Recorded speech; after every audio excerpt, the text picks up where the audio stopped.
All right, Dryland day 4, last day of the week, and we have saved our mostly upper body, chest and arms day for today.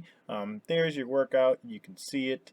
We're going to do our best mock bench today. All the bros are happy about that, and we get to start out with it. So you've got your eccentric explosive dumbbell floor press. You're going to superset that with some push-ups. Uh, so eccentric explosive, basically what that means is that you'll see here, um, we sink down our elbows down to the ground eccentrically, right? Taking 5 seconds, we get to the ground, and then we explode up as fast as we can. Okay, one big thing to look out for here, and anytime that we do a push away from us, is that even though we're going fast, and even though we're pressing away, our shoulders are staying back. Okay, so we're staying in control of it even though we're pressing away. Okay, so I like to think about really pressing my shoulders back into the ground, and then as I push up, rather than think about pushing the dumbbells away from me, I'm thinking about trying to push my back through the floor. Okay, you'll see it again from this angle how my shoulders are staying back. I set down nice and easy and then press up. You can also see here that I am in kind of our lying Y position. My elbows are a little bit down. I'm not up in that T. If I start to do a press up in that T position, I'm going to start putting a little bit of some negative pressure on my shoulders. So here when we're doing our floor presses, our elbows are tucked a little bit more to our side. Same thing for your push-ups. If your elbows are flaring out while you're doing push-ups, you're going to be hurting your shoulders a little bit. So try and keep those elbows tucked to the side. Here we go. We got our dumbbell bent over row triplets, and then we're supersetting that with some downward dog push-ups, or if you call them pike push-ups, I kind of like downward dog push-ups. The DDPU, I'll abbreviate it as. But basically, our bent over rows triplets. You go single arm, double arm. So 1, 2, 3, and that is your triplet.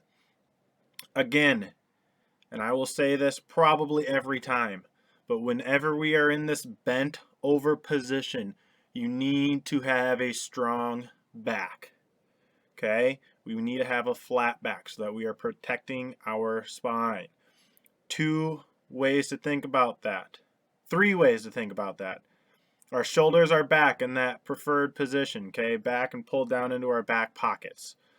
Our butt is tense, okay? That's to help the low back.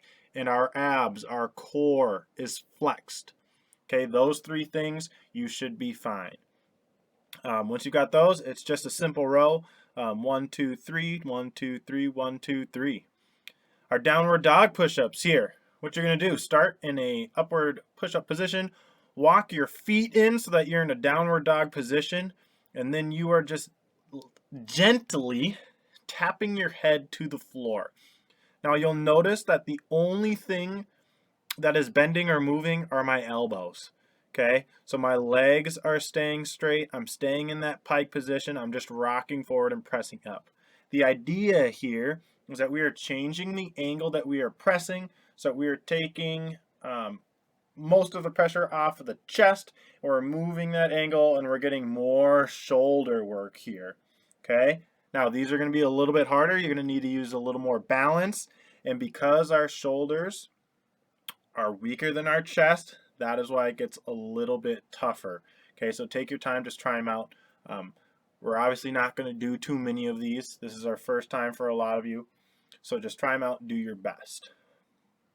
Okay, if you need to put something in front of you so that you're not having to tap your head down so far, that is totally fine this first time through.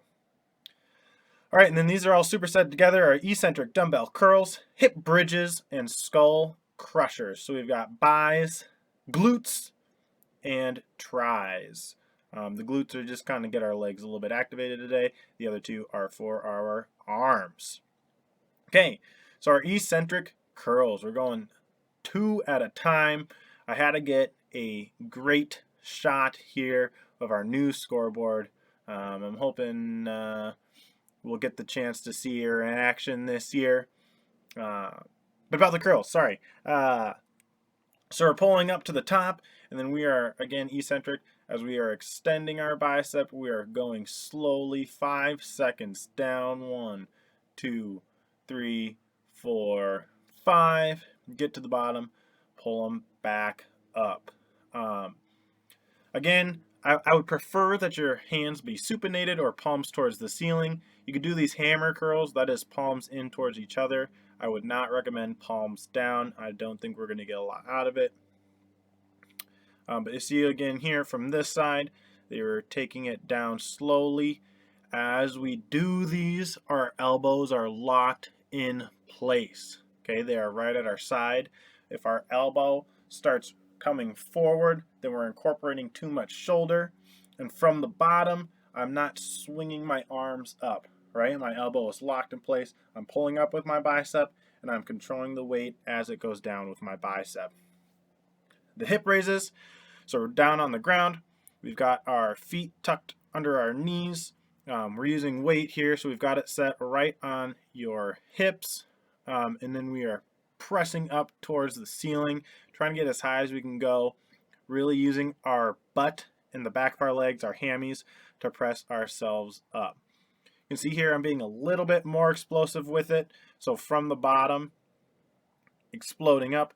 You don't necessarily have to do that. That's your choice. As long as you get the full extension, you're pressing all the way up towards the top, and then you're holding, getting a good squeeze at the top. That is okay. You'll see here in a second, I want you to press as high up as you can. Get the full extension, right? If you are getting a little lazy with it, you're not going to get the correct workout. You might not be hitting all the right muscles if we're not going the full extent. Okay? It's not a lot of weight, but if it is too much for you, you can do this without the weights just to practice getting that full extension. Okay, so you can see here, like my hips don't even pass that line between my knees and my shoulders. Okay, so extend all the way up. Get it up. There you go. Again, if you're not quite that flexible, do it without the weight. And here we go, skull crushers. Again, we're on our back. I'm using the milk jugs here. You can use the dumbbells. You could use a bag. It's whatever you want. Again, when we are isolating either our biceps or our triceps, our elbows are static. So you can see my elbows are basically pointed straight up. I'm lowering the weight towards my head, hence the name skull crusher, and then I am extending it towards the ceiling. So you'll see here again, my elbow is static. If you would like to do this single arm like you see, you can do that to hold your elbow in place, but making sure that it's straight, okay? I'm not leaning my arm back and then pulling it forward. That'll be more of a back exercise. We don't want that. If you just need to do a little bit of weight, you can use one jug, one dumbbell. That is fine. It'll just come down closer to your head. Just tap it gently and then press back up. And then again, you'll see here, elbows are static. They are in place. And then you press up towards the ceiling. Okay. If you do have some sort of bench and you want to lay on the bench, that could work for you too. But the floor will work just fine. Okay, getting full extension, really squeezing your arm at the top, and then again you see here, I will say it every time. Okay, tricep needs to be static. We're not moving like that. That is going to start to work your back. Okay, bottom of your arm stay straight, just getting a good extension. And then here again is the single arm. Okay, come down right towards my face and then press up. And that is our first week. If you guys have any questions, you got a chance to ask tomorrow. If you need just some clarification on how to read the workouts, let me know. Otherwise, we're going to keep this going. And remember that Monday through Thursday is when we will have our workouts. Friday, we will do virtual meetings. That link will be posted on our Schoology page, so be looking out for that. Make sure that we're getting signed up. And that's it. Good luck. We will talk to you guys tomorrow.